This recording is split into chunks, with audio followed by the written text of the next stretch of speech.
This is your 2020 Jeep Wrangler. It's the Sahara Unlimited.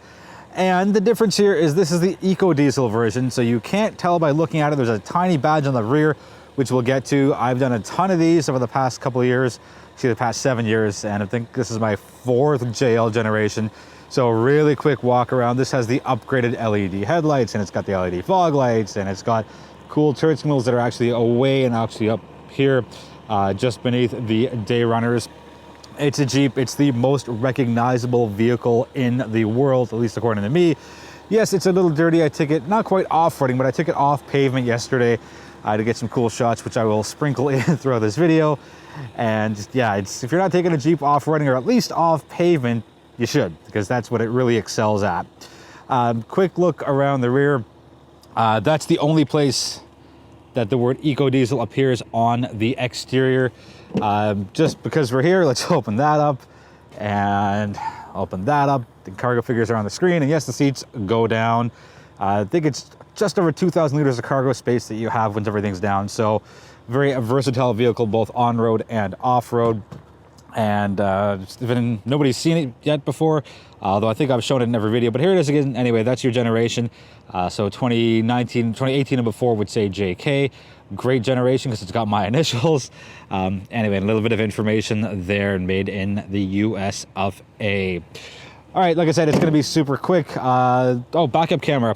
It's probably one of the better ones. The bad thing is it collects dirt, but almost everyone does. That's not hidden away. But it's really high res, and I'll get to that on the inside portion. A really quick look inside the 2020 Eco Diesel Wrangler. So there is a little notch here for your USB, and that basically prevents it from going here. And if you put it here and then you close this, it gets kinked pretty bad. So just slide it over here, and there's one for the passenger as well. And there is your USB port right in there. So we'll put that away and then close that up. Because it is the Sahara, it has the cool Sahara stitching right there. And I love the color combination, this cool ocean blue as well as the tan. It just looks really, really sharp together. I'm gonna take a quick jump inside for a moment. Forgive the shaky camera. Everything's the same here and on your gear shifts, and your 2 high, 4 high, neutral, and 4 low.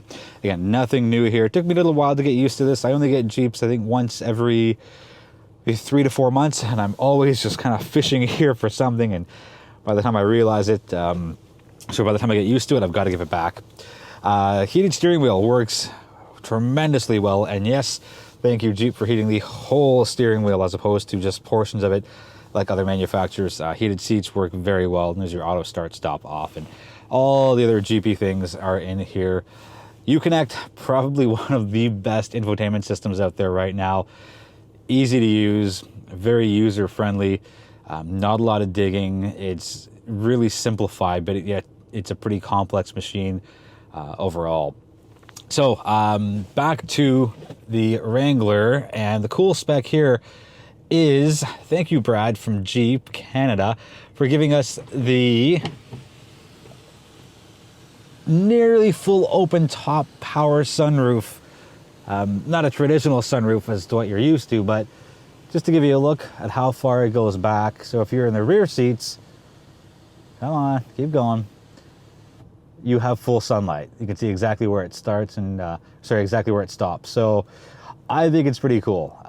Yes, there are traditionalists who will say, no, I want my hard top, I want my soft top, but I don't know, it's with the doors coming off and the rear window coming off, this is probably the best and easiest way to get the open air Jeep experience. And it's December 20th today, I think. Yeah, last day of fall. So a little too cold. I might do the driving portion with this open. We'll see. Well, the roof's open because my hand's straight up. And if you don't believe me on that side, you can see the roof right there open and my hand is straight up. So I don't care that it's December 20th. If I have a retractable roof, I'm going to use it. Let's get into the power figures for the Eco Diesel. So 3-liter V6, obviously an Eco Diesel engine, 8-speed automatic transmission. There is no option for a manual with the diesel. Power figures, it's 260 horsepower, so it's a little less than the gasoline Wrangler, but it's 442 pound-feet of torque, and that number is remarkable. There is such a burst of energy from a dead stop to accelerating to 60, 80, 100, whatever it is that you're doing. Getting on highways is a breeze, and it just, I'll show you as soon as I get around the turn, and you can tell by how fast things move in my window. But until we get there, which is like, maybe 15, 20 seconds away, it's impressively fast. And a lot of people fixate on the horsepower side of things, and that is completely the wrong number. It's the torque that really makes the difference. So I'm gonna straight away now. So I'm doing 34, 35. So just keep an eye on how fast things move, how quickly things move. Right? Yeah, this is a lot of fun. And if you're going rock climbing or mudding or whatever it is, having that extra get up and go and oomph will definitely make it more enjoyable. On regular streets, if you have to avoid a collision situation, all 442 pound-feet of torque definitely make it enjoyable as well. You're quick to react, and you're only as good as what your vehicle can do. I'll do the quick test one more time. Just keep an eye on what you see there. I'm doing, let me get back up to 35. Okay, foot down. It's just that quick, and it's wonderful. And it's a lot of fun for the Jeep, and I'm surprised it's taken them this long to bring a diesel Wrangler to the market. But people have spoken, and that's what they want, and here's what we have.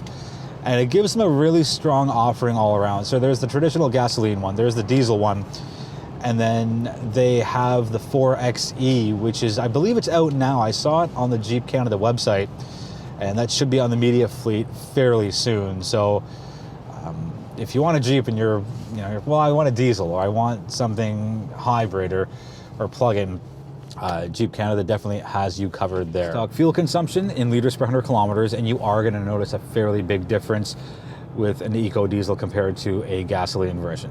So here we have 10.6 on city streets, we have 8.1 on the highway, and our blended total comes out to 9.5. Really impressive for a Wrangler. If you're wondering, because of the Eco Diesel and the massive torque figures, if you get more towing capacity out of it versus the gasoline Wrangler, you don't. It's the same up to 3,500 pounds. What you will notice as a difference is it's a lot smoother off a tow.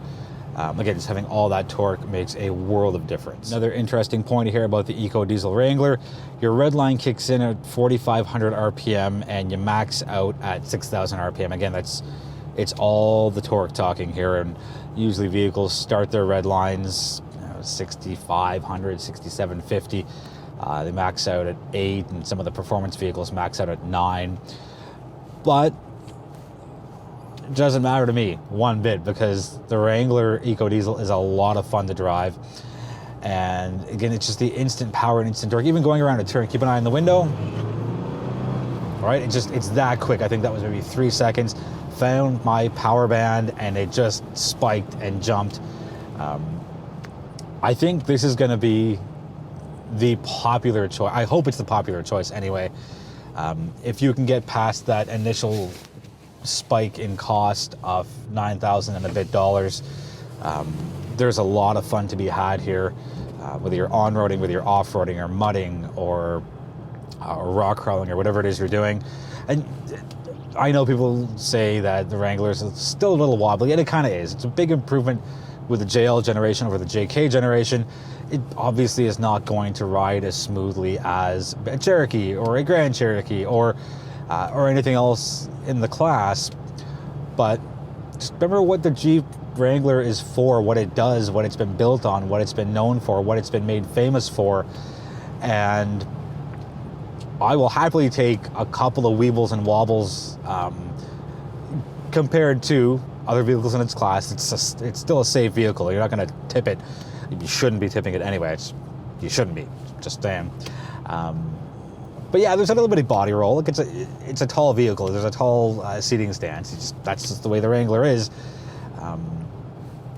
I've driven it for the whole week. I think about 700 kilometers, maybe 710. A lot of it's been city driving. There's been a couple of country drives. One was yesterday, as you've seen in the footage, because, well, the B-roll and cutaways are definitely not the same as what you've seen through the window here. But it's a fun vehicle. It's a versatile vehicle. And for me, I want as much of the best of everything as I can in a vehicle for me and what I do. That's going to wrap it up for the 2020 Wrangler Eco Diesel. If you've got any questions on the vehicle, let me know in the comments. I will do my best to get you answers as soon as possible. Thank you so much for watching. I do appreciate the support quite a bit. Thank you, thank you, thank you. Be well, be healthy, be safe. Oh, I forgot my subscribe. Feel free to subscribe if you haven't already. And if you know anybody who might be interested in the channel, feel free to recommend it to them. And we'll do our ending again. Be well, be healthy, be safe. And I'll be back sooner than later with my next review.